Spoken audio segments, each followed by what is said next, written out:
So what kind of price war are we really talking about? You know, this great quote here from the famous Prussian strategist von Clausewitz, right? A war cannot end until the will of the enemy is subdued. Right? Well, who's the enemy in this case? There's a lot of talk about a Saudi price war, but who are they really fighting against?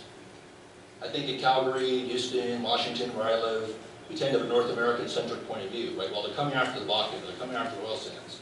I don't necessarily think that's the case. That's certainly something that they're concerned about. Again, that high rate of growth of supply from the US and Canada is probably unsustainable, but they have much bigger issues closer to home with Iran and Iraq in particular. So I think when they talk about subduing the will of the enemy, they want two things, the Saudis. They want less spending from North American oil companies, both in North America and around the world, and less investment in the upstream, but they also want their neighbors and their other OPEC members to cut their own production. Right, so Saudis don't have to do it all on their own.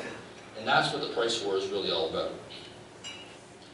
So if we look at Iran and Iraq, you know, we question who's the real enemy in this context of a price war, and of course there's a real war that's ongoing here as well between the Saudi and Arabians.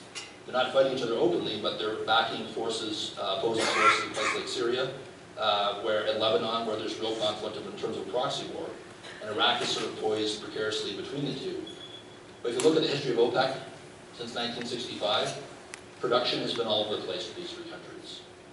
Right? But I think what the Saudis really worry about, and what really keeps them up at night, is not the Bakken, it's not the oil sands, it's the possibility that those lines here showing Iraq and Iran production will start to grow again. Right? Those barrels compete directly with the Saudis in their core markets in Asia.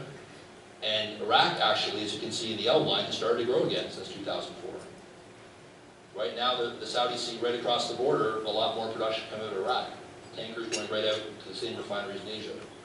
Iran is constrained by sanctions. Right? The US and Europe put in sanctions against Iran because of Iran's nuclear program. Right? The US and Europeans don't want to see Iran get a nuclear weapon or stockpiles of highly enriched uranium.